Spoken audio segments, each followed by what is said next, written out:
to the best of my memory now anyway, I think it was 1934. I was after coming back from school this evening, and I was very fond of fishing, which I am all the time. But I was down in this river anyways this evening. They call it the Yellow River. And I was down the townland of Toomullen, where the mine started. We'll come to that later on. And I was doing a bit of fly fishing. And the water was very low along the river. And I seen those two men, and I thought they were fishing. But when I came close to them, I found out what they were doing. They were walking along the bit of the river and had a couple of tools in their hands.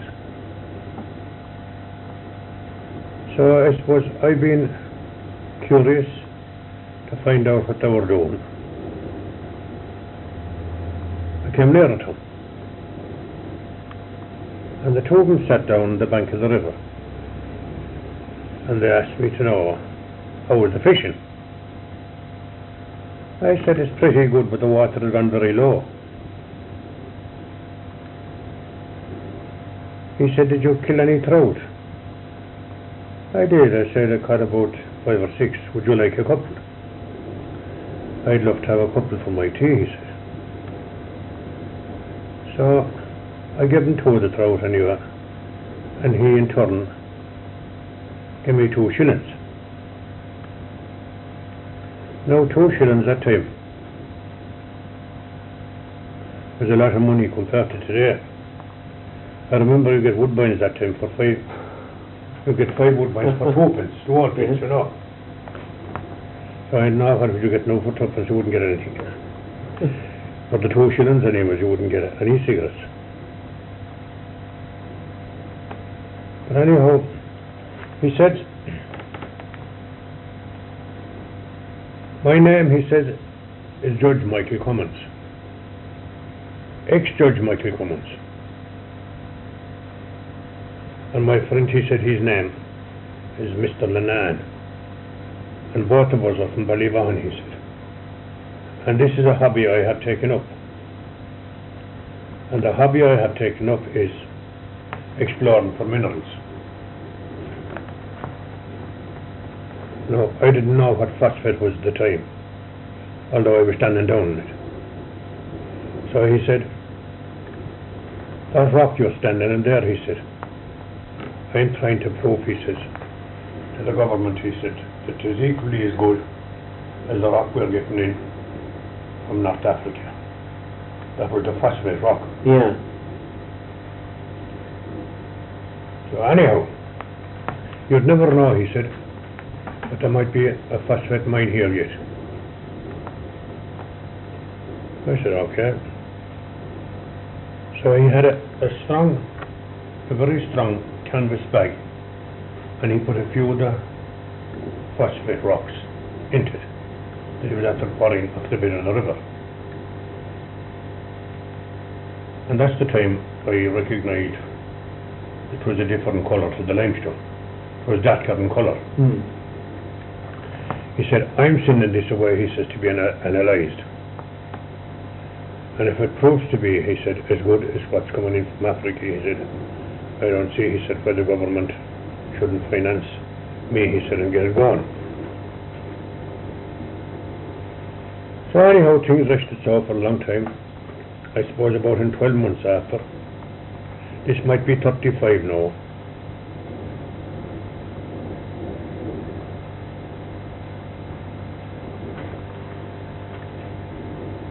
He got a grant from the government to quarry maybe 50 tons of rock and send it down to Cork, down to Goldens. Down to where, sorry? To Goldens. Oh, Goldens. Goldens in Cork, they were fertiliser manufacturers. Oh. And He had about 8 men working there for about 3 or 4 weeks, or 5. And they quarried about 50 ton of phosphate rock. That's down now in the townland of Toomullen, down near that village of Rockford.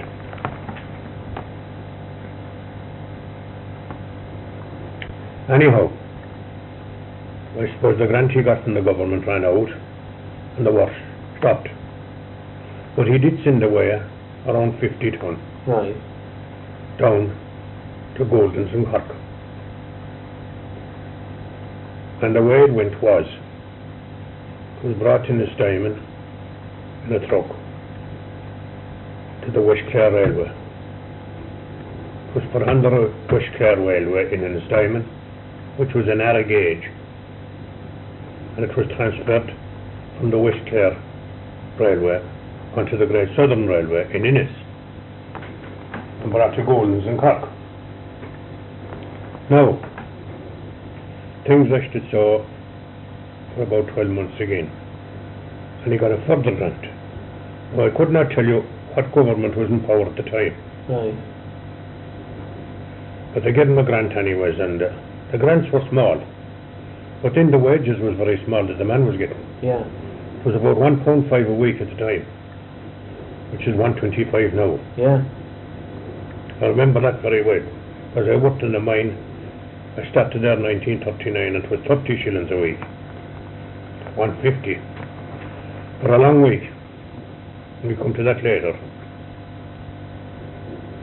Anyhow, as I said, he got the second grant, and he had 10 or 12 men working there again, and they quarried another 50 ton or maybe more.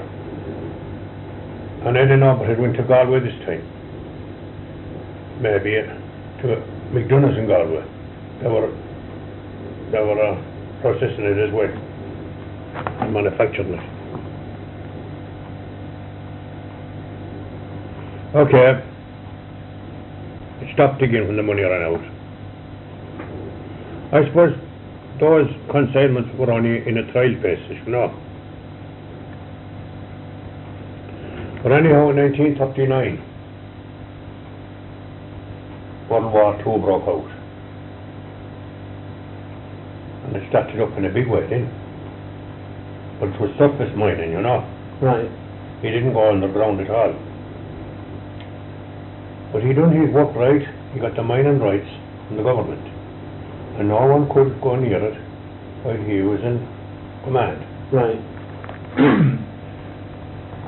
There was a regatta over in Ballyhaline in the September 1939, when I was 19 years old. And he had about 40 men working at this stage. I suppose they were only working for about a fortnight after the war started, you know.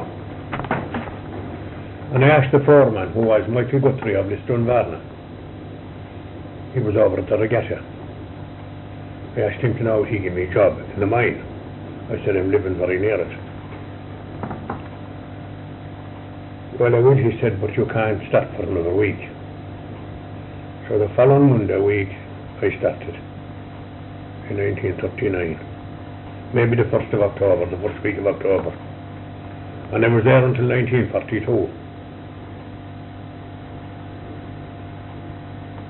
Now, when I left in 42, the government had stepped in to go undermining because he wasn't producing enough of stuff to satisfy the farmer.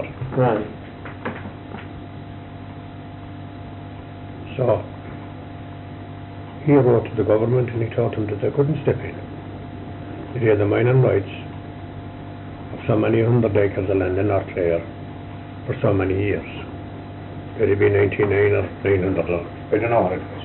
Yeah. It was some big number of years anyway. He wasn't producing enough of stuff, as I said.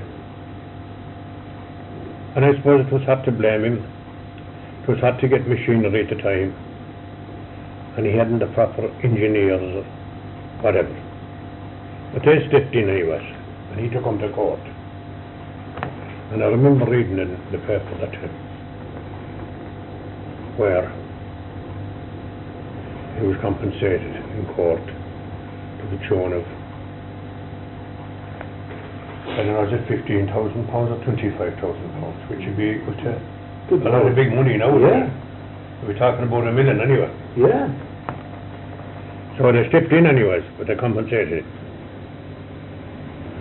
And I was working for them then. I left him, and I was working for them about August 1942. The wages was higher. He was paying about 35 shillings at this time, which is 175 now. That was in 42. And we were getting £2 in a no mine, we'll call it. And it went from that to £2.11. So where I was working and when I was working was in the night shift. And what we had to do in the night shift was, there was only about 6 of us there. We had to bore in the tunnels and blast it out in the night time. Run the explosives and get it blasted out and get it ready for the crowd to be coming in the morning. Because there'd be no dust or anything there then and all that, you know what I mean? Yeah. So that went on anyways for until 1948. The war was over, I think, in 1945. But I had no shipping to bring in the stuff. And I had to keep working the mine.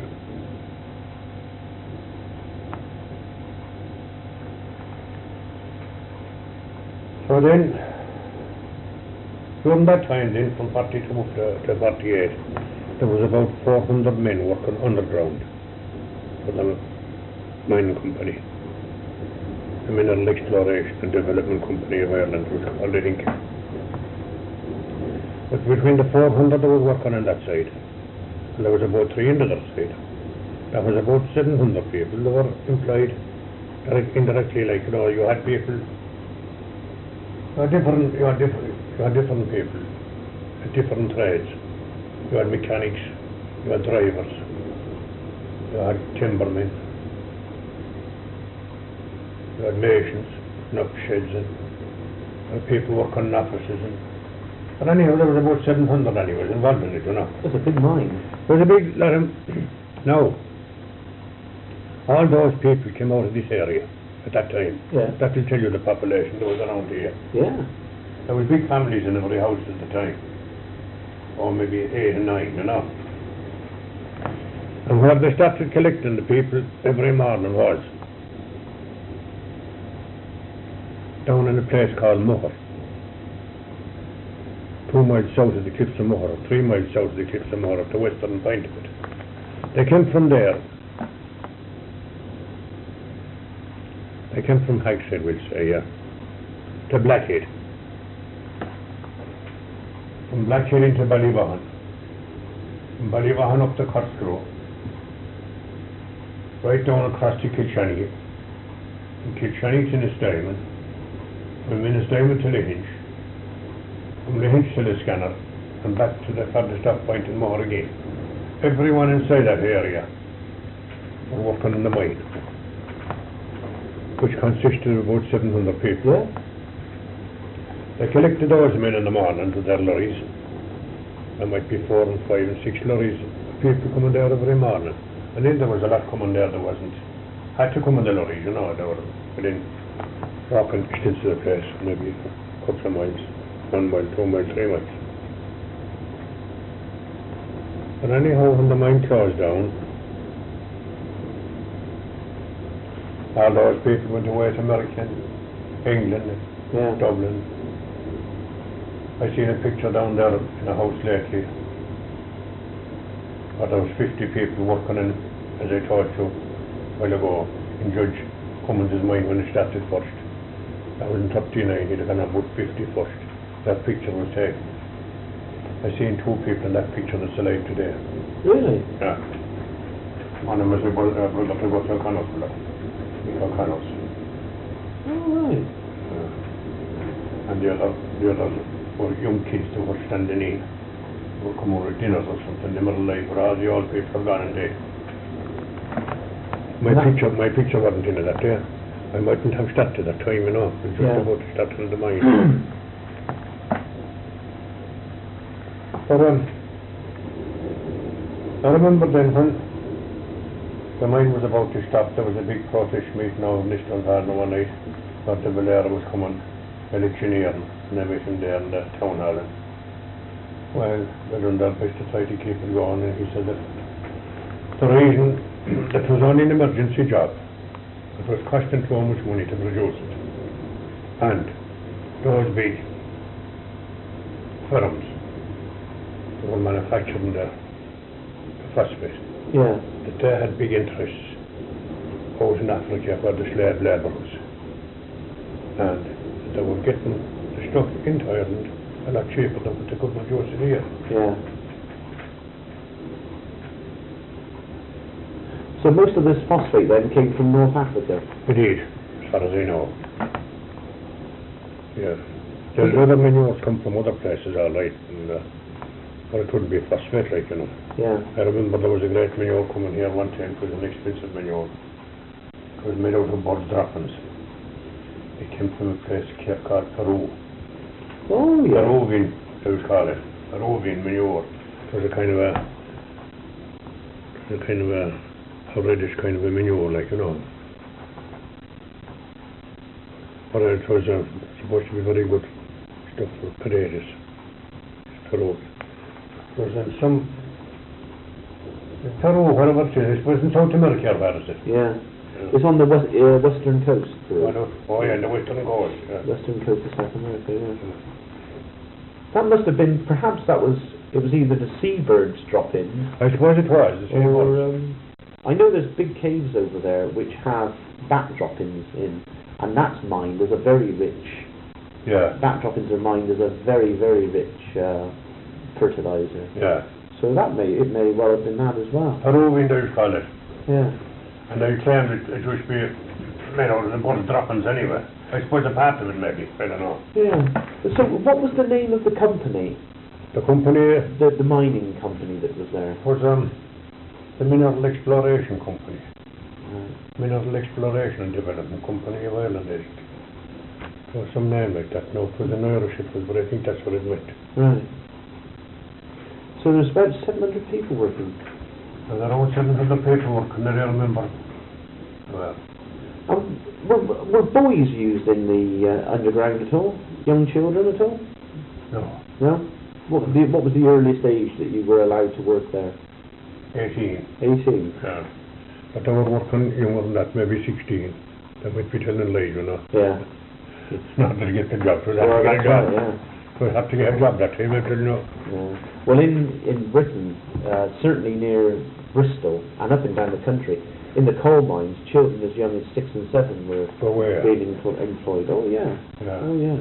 It was only really after the war, when the mines were nationalised, that all that was stopped. Oh, I see. A lot of it was private mines, and you know the mine owners would, well, they'd beat you sentenceless to make shilling, you know. It would be a bad thing, I think, you're not employing kids at that age. What about that schooling day? Well, did they get any school? Very little. Very little indeed. With the garden. Yeah. Oh, it was outlawed in the end, which is good. Oh yeah. Yeah. So the average wages then under Judge Cummins was somewhere in the region of about, just before he handed over the mine, it was about 35 shillings a week. About 30 or 35 shillings a week, about 30 shillings a week, 35 maybe, around 42 maybe. Yeah. And once the government took over, it was about £2.11 then. And about £2.11 underground, yeah. Yeah. Did everybody on sort of like an average wage? You know, masons didn't get more than, say, mechanics. Oh, I did. Yeah? I did, and I had the lads that were working in the night time, they had a few bob more than the lads that were working the day. Yeah. Yeah. Well, that's understandable, yeah. Oh, yeah. And if you worked to a Sunday, you get double time. Ooh. And if you worked to a Saturday, you get time and a half. Oh, you would in the no mine, but we don't share of overtime in it. Yeah. When it started going underground then, when they started developing the mineral underground, where were the entrances? The entrance is below now, in that townland for rental, you know, in Toomullen. It's just about 200 yards southeast of McDermott's pub, up the river. Right, yeah. Yeah, and there's a cliff there. A cliff we call it, you know, it's a high. Oh, I've seen it, yeah. Oh, yeah, what is in there, they went in there just above water level, maybe about that height above water level. Right. They went in there. That's where the rock was anyway. Right. They went in by the top of the rock. And they cut right straight in like that, maybe for, we'll say, they cut in, we'll say, first for 100 yards. And then they went down with their side tunnels. Yeah. They went that way, and they went that way. That's the main tunnel, we say there now. Yeah. And they made the branches here, you saw. Oh. They made branches there, and made branches there. And then, they drive another tunnel here. A direct straight one like that. Yeah. And split up those sections. And they take out those slopes, I would call them. But they'd lay pillars of solid rock here and there under the ground to keep it up. Yeah. And then they would put in those timber poles as props, you know. I got you, They yeah. would put more of them across to stop the loose stuff from falling down on you. Yeah. Where did the timber come from? Was that imported? The timber came from Gott. Oh, really? Gott. Gott was a very wooded place at the time, and I'm sure it is all the time, maybe. But just from Gott, the most of it came. Right. So, underground then, so how many entrances were there to the mine? That was one entrance that was below, and I had another one here, then they called it incline. Farther south again, southeast again. Yeah. So it wanted to be below now for me to show it to you right, you know. Mm. That was the second one. Right. And then they had a shaft, which was about 500 or 600 yards to the southeast of the entrance that was made below. Right. That went down straight. That went down for 114 feet before it met the rock. So that land was 114 feet higher than the mouth of the tunnel. Right. So where did they, when they brought the mineral out, how did they bring the mineral out from the mine? Was it by pony and tram? Or? No, they had those tracks. They had those small tracks, railway tracks. Yeah. And they had those bogies, you know. Yeah. They put up on top of them. Mm-hmm. So when they're going maybe about 20 yards, they'd lay down a line of tracks, you know. Yeah. And it kept going in after they were advancing with the tracks. So then they put 4 or 5 of those bogies tied on together, and they'd shove them out here as far as the mouth of the tunnel. Yeah. And there'd be another branch going down that way. There was a turntable here, and they'd put them on this turntable and put them down that one. There'd be a loco there that'd pull them away down to where it was crushed. Oh, yeah. So it'd be crushed in down further, maybe about 100 yards down. It'd be crushed there into chips. And the chips would be brought to Innes railway station and put on the wagons and sent to Cork. And then there was other lorries coming there, and they were taking it to Galway. All the way by road to Galway, right. over to McDonough's. And the McDonough's had a plant there themselves from Galway. They had a breaking machine, and they had their own lorries, and they had their own men for driving those lorries and driving the crushers and that. So they were taking their own stuff away. They were buying their own material off of Judd Cummins. Right. So there was a shaft entrance. There was.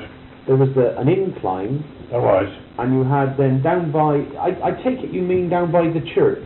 Just outside the church, yeah. Yeah. Right by the side of the river, down river from the church there's a large buttress. There's a large stone pillar. There is. What was that? I'll tell you what that was now. That was a lime kiln. Oh. Yeah, he was burning limestone. Yeah. He was breaking the limestone with a crusher into chips. And he was burning that inside in that lime kiln, mixed with phosphatic stone. Right. And when it'd be burned, it'd be taken out from that kiln and it'd be put through a breaker and to be broken into dust. and to be put into the bag as phosphatic lime. That's the name he called it. And that was Judge Cummins that did that? That was Judge Cummins that done that. Ah. He called it phosphatic lime, and the farmers were buying it and putting it out in the gardens. On the, right next to the kiln, there's another small building right next to it, which looks like it was built by pouring concrete in shuttering. What was that? Can you remember that? That was a foundation of a breaker. Oh, that was a breaker. There was a breaker left up in that. Yeah. That's what it was now. Ah. The breaker, there was no wheels in the breaker, and the breaker was built down in the solid concrete. You know what I mean? Ah, yeah. Yeah. Yeah, there was no wheels in it. Right. So, how was that driven? That one was driven by a steam engine, that breaker. Yeah? Yeah, with a belt. Oh, right. Well, Yeah. when you say a steam engine, do you mean like a traction engine, or was it an actual... It was a steam engine. It was, the steam was made by water and coal, you know, turf or timber. There was no coal to be got at the time. No. No. It was a steam roller, they call it. Or a steam engine, yeah. Right. And that was it like I say, was it like a traction engine that you could drive around, or was it actually the steam? It was. You could drive it around. Right, I see. That makes more sense. It was like a steam roller, like, you know. Yeah. You could drive it around. But then in the far side, in the new mine, they had electricity there. Oh, yeah. What they had. The electric light was put there as soon as the government took over. That was about 1941 or 2. Right, so... They brought the electric light there from the other Stayman. So where the lime kiln is, the mine entrance is just on the opposite side of the river. Because when I was down there the other day, there was a lot of trees and that there. Covered with bushes now. Yeah. It is. I could show it to you all right, what it is. And the water's coming out the mouth. That tunnel now, all the time from the tunnels, you know. Yeah. The water is flowing out there. But then, if you go back up to where the shaft was, I suppose there must be 20 feet of water there, because there's an incline. Yeah. The rock was going inclined to the south all the time. Oh. So it was going to the south. It was dipping. Yeah. When they brought the mineral out the mine, how did they cross the river? Was it like a small bridge to run the loco across, was it? They hadn't crossed the river, sure. From the new mine, that's where they broke it up in that side. But where he quarried it here in the far side of the river, he broke it up in his side of the river. So he hadn't crossed the river with it at all. Right. No, he hadn't crossed the river at all. So, with the new mine then, everything was on like the western side of the river? Was. Yeah. That was the new mine. So the old mine... The northern side. Was on the northern side. The northern. Right. Well, the southwestern side, the new mine was. And the old mine was the north side of it. Right. There's... Where you have like the church, and you have now the lime kiln, over here there's quite a substantial building. You have if you look down at the garage. That was a garage? That was a garage, yeah. Because I was looking at there was a number of windows and doors that looked like it's been built up. It's put up with mass concrete. Concrete. Ah, that's the one down the far end, yeah. This is a stone place. Oh, that was the old stone place that was there. Well, I'll tell you, them were the old farm. We had buildings that were going with Toomullen house. Oh, right, yeah. That's where the Nagels lived long ago. I remember when that house was there, you know. Yeah. But I don't remember the Nagels, but there's some other people around there all the time. So the building that was poured with concrete up beyond where the church is... Garage. That was a garage? Garage, yeah. And what did they keep in there? Was that the loco station? Oh, they had 2 or 3 lorries, you know. Just Cummins had 2 or 3 lorries.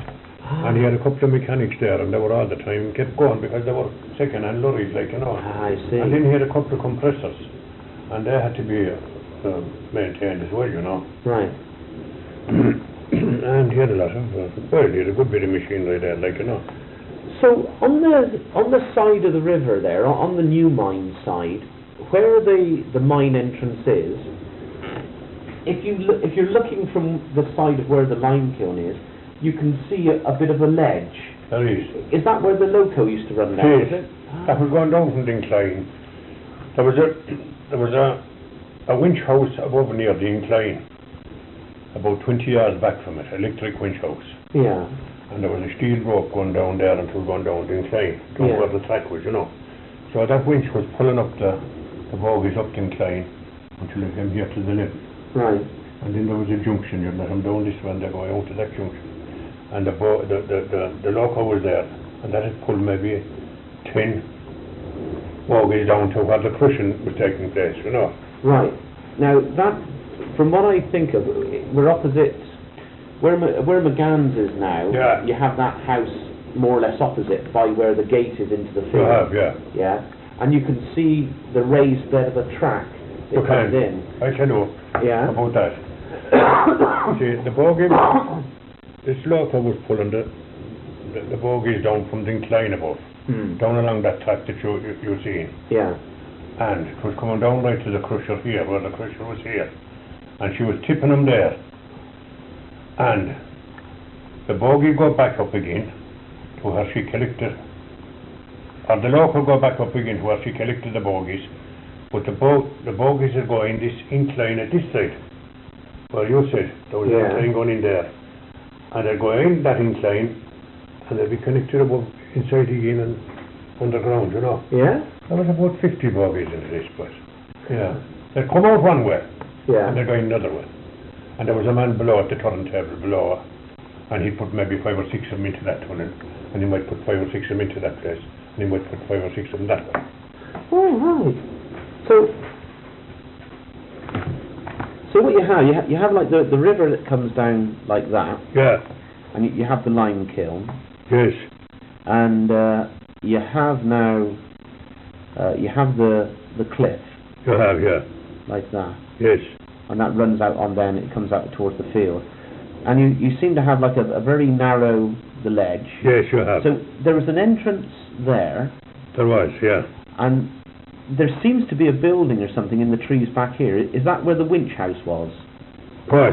That's where the winch house was, yeah. Right.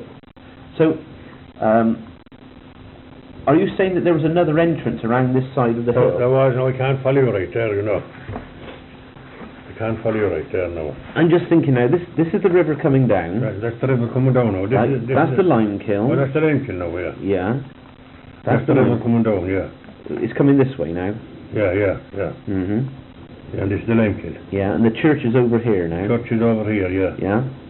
Yeah, the church is there. Yeah. And no, the lime kiln. Well, across from the lime kiln. Yeah. You're an entrance here underground to the tunnel. Right. Right? No, that entrance was going that direction. Right. And you had several tunnels going that way. Right. That way. You had several tunnels going this way. Yeah. So that was the entrance. No, this was the entrance now. Well, around here now,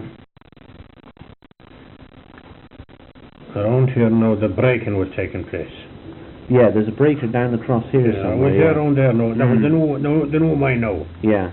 No. The breaking was taking place there. And the empty bogies were going in here again. There was an incline in there. Oh, yeah. Right? No, the incline was only coming as far as that lake, you know. Right. She was levelling off here. Right. I'm sorry now for that. No, that's all right. Don't worry about that. She was levelling off there. There were some of the bogies going that way. More of them going that way. More of them going that way. So when they come as far as this, they would more of them go down this way. Understand me? They were going all directions. But they were going all, and then they were coming out here above an incline then. The incline was up here. What did I say this was? Yeah. Oh, don't worry about that. That's my mistake. Yeah, well, the incline would say was up here. Oh, yeah. It was going down there. She was levelling off there again then. And she was collecting all those bogies that were coming in here. Right. They were scattered down, they were going down there. And they'd be coming down here again. There were turntables there in all them places, you know. Yeah. And they'd be coming down here, and there were turntables here too, like, you know. they've straightened out there for this winch again. Yeah. They'll be pulled up here, down there, empty their stuff there at the crusher. Empty bogies will go in there. They'll be distributed all over the place again. Yeah. The load could come back here again and pick up a load again. Ah. So whereabouts was the shaft? You say it was about The shaft. Yeah. This was, we'll say, the incline here. The incline. The shaft to be about someplace maybe around there. And what was the reason for the shaft? The reason for the shaft was, well, one reason anyways, according to they were going in here, yeah, all the water was falling them. Right. And they had to pump all that water out right here, you know. Yeah. Them out of the tunnel. Right. No, when they sunk this shaft, they went about 20 feet deeper than the rock. Yeah. And they created a big well. Yeah. So all the water was going in here into this well. And there was pumps up here at the top. Yeah. Which this is the surface of up here on the top now. And the pumps were going down. The line of piping was going down there from the pump. It was on the surface down right to the bottom of the shaft. It was pumping all the water up here. Right. It was flowing out here on the land and going into the rain. Ah. I should have pity I wouldn't be able to describe that better to you. No, that's fine. So the shaft then was used purely for pumping? No, there was a big crane erected here in the top of the shaft. Yeah. Electric crane, and I was operating in it for a long time. I was shifted from the night shift and I was put back here for about 12 months. And I was operating this winch here at the shaft. And we were taking up the phosphate up here. There was rails, 2 rails, all the way up along the side of the shaft. And this skip that is specially designed. And I had to run along those 2 rails coming up along the shaft. And to turn it right over like that, above on top of the shaft, and empty the stuff into this big bin, and the lorry come in under the bin and take it away. Right, I got you, yeah. Yeah. Ah. So your job there was winchman then? I was winchman there for about 12 months, I was. Right. I was actually there the night the man was killed. There was a man killed there, well it was about 1944 or 5. 45 or 6. His name was Jim Byrne of Dublin. He was the foreman. Jim Byrne? Jim Byrne, B-Y-R-N-E. Byrne. And there was about 8 of us working here in the night shift. And what we were doing that time, but the few lads that were working there, 7 or 8 of them, they were boring for the phosphate and blashing it in the night time. And I'd be letting them up and down the bucket, you know. But the machine that I was operating, the tie bar that was holding the brake, it wore away to the very last, and no one ever detected it. And it broke this night when they were going down the bucket. 4 of them, but he got killed. And the rest of them survived. They fell 120 feet. And Oh, that's terrible. Yeah. Was there, I suppose there was an inquest then, was there? There was an investigation? Well, there was an investigation, all right, but we were out to Dublin, like, you know, and we had to go to court and tell them what happened there. That was straightforward enough, like, you know. So died. Yeah. So what was it that actually, there was a piece of metal that wore away? It was a tie bar, they called it. It was a bar that was about 1 inch round. Yeah. And it was about that long. Yeah. And the winch was operating it, and this bar was a part of it. And when you push your leg in this bar, you stop the winch from going, like, you know. Yeah. It went away and started unwinding. Oh, right, so it was like a brake, was it? Like a brake, yeah. Ah, I see. Well, that's what happened. What age was he? He was in his 50s, I suppose about 52 or 3 years. A big family. And how much money he got that time was about £1,700. His wife got compensation. Which was a lot of money, I suppose, that time. Oh, yeah. But then again, I mean, with a big family, you need the money, He had 6 or 7 children. Yeah. There was other lads then that got hurt and they got £600 and £700. One of them broke his hip and he went away to America and he got fair enough, like, you know. Yeah. And about £600 he got. Another fellow got 6 more. We had to go to Dublin that time because old maiden boy, you know. We went to the West Clare from an assignment. Did you? Started in it. They were transferred there into the big strand, eh? Yeah? I never forget it was the 19th of November 1944, I think. 45. Yeah. There was a fair in his diamond. That's how I know it was the 19th of November. We were down the bus as far as in his diamond and we got into the train day. We were looking at all the cats and all the people we passed in the bus. So we went into the train in Innis. And we got £5 each going up to Dublin. And that was expensive, you know. Yeah. But our way was paid. And we got £5 each and we stayed in this hotel. Now it was the name of it was the Keys to the very big hotel. It was Dormant Hotel. The Ormond Hotel, Yeah, yeah? the name of it. Yeah, we stayed there for 2 nights. And our way was paid. I think that's still there, Oh, actually. it's still there. And there was about 5 of us together as witnesses, you know. Yeah. And we went out to the corner anyway, out to our corner of O'Connell Street. And at the time there was no cars on the road, you know. No. There was an awful lot of trams. And a lot of bicycles and people, and it was about 6 o'clock in the evening. And we were called for an interview across to the Gresham Hotel, where the man that was defending was like, you know, defending the case. Wasn't the prosecuting crowd anyway, so the man that was defending us. He called us across for an interview at 6 o'clock and there was an awful lot of traffic in the street and we couldn't go over. But I spotted this young lad and he was selling papers. He was right looking knacker, you know. And I just said, I would kind of say, over across the street. I gave him 6 minutes, we were across like that. 2 minutes. But geez, we were going in this big door anyways in the Gresham Hotel. And it was a big glass door, I'll never forget it. And when we went near the door, didn't it open it? Yeah?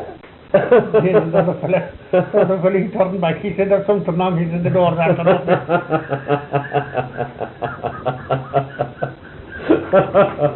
It's so funny. But anyhow, the following day, we had to go to the court. And we had to go the second day. But this guy anyway that broke his hip, you know, he was real bad all right when I said happened. I never forget, you know where his leg was? Above around his shoulder. Where? It was broke up here someplace. And I went down that night. I went down the shaft. But anyhow, the judge asked him anyways, you know, would you go down the mine again now, he said, migrate. And Mike was real old-fashioned, you know, the way he talked. Well, the way to say it, he said, if I got the full of this house of gold, he said I wouldn't go down the mine again. Just for the biggest house was in Dublin.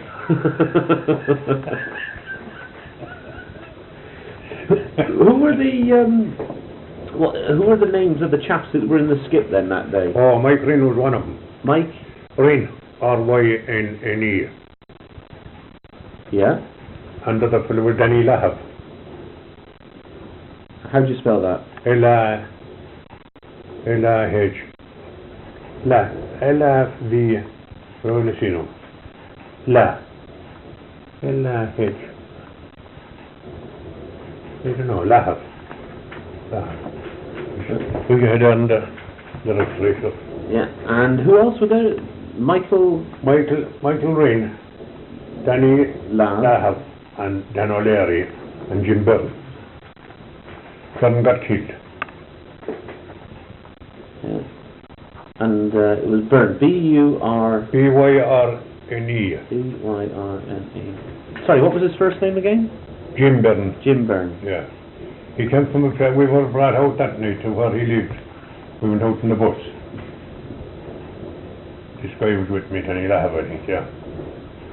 And we went out in the bus out to a place called Rat Farm. And Jim Burns' wife brought us in to see Jim Burns' father, or Jim Burns' father. And I never forget what they were living. They were living in a gatehouse. They were caretakers of this pine forest in that farm. But we were coming back in that night and there was an awful fog on it.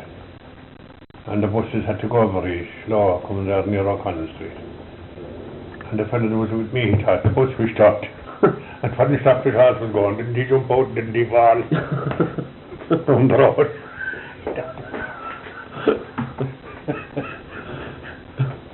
It's too funny. So, it was just the outcome of the inquest. Was. Just misadventure. Yeah, yeah. And that was about 44, 45, was it? That was about 44 or 5, no, yeah. So there was mineral brought up the shaft. Oh, there was. There was mineral. There was pumping. There was. And also you'd bring men up and down the shaft. From time to time, yeah. They also had ladders, you know. Yeah. They had ladders for walking up and down too. But they was going in the buggy. Yeah. Because it was quicker. Yeah. And it wasn't as hard. Yeah, yeah. How far did the mine extend then? How far did the mine go? Well, I suppose you're talking about the new mine now. Yeah. Would it come up this far? I'd say there was about, no, I wouldn't think so. I'd say there was about 4 or 5 acres of it taken away anyways. 5 acres, I'd say. Of it taken away at least. And maybe more. Maybe 6 or 7 acres of it taken away. That was with the new mine. And the other mine then, the old mine, he took away about 4 or 5 acres. Was there much phosphate taken from the river? Taken from the riverbed? There was. And that was the simplest thing to take. Yeah. Because there was no surface in it. No, there wasn't. So there must have been a bit of a waterfall somewhere then, was there? There was, in a couple of them. Yeah? Oh, there was. There was one waterfall, they was called it. Well, they used to call it a waterfall, they was called it Toomullen. It was a place for washing sheep. And there was another place then, they was called it Asmoor. That's a big waterfall. Asmoor was the big waterfall. And Aspig was a small cascade, I suppose. I don't know who would define it. Asmoor. Moor is big anyway, but I always took to the big cascade, you know, or a big drop. So, when Judge Cummins got the rights to mine this then, he gradually worked up the river, did he? Oh, he did. And gradually he got up to where, like, the church is, and then he worked that area. He did, yeah. Up he went. He started below at the cascade. Yeah. In Toomullen. There was a big cascade there. Yeah. He started at that one. And he done all the bed of the river. Until he came up as far as Old Navarro. Right. That's an old place. He took away 4 acres from us, 3 acres. Did he actually start, so he took away the river and then he gradually started taking off the topsoil, did he? He did, yeah. And whereabouts was that then?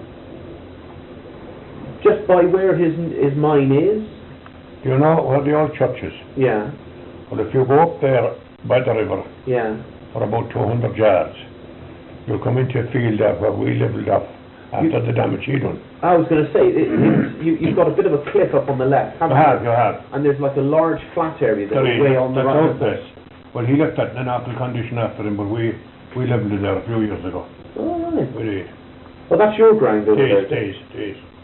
Who owns the ground? You know where the mine is now, the new mine? Yeah. Who owns the ground down there? The new mine? Yeah. You mean the cliff there now?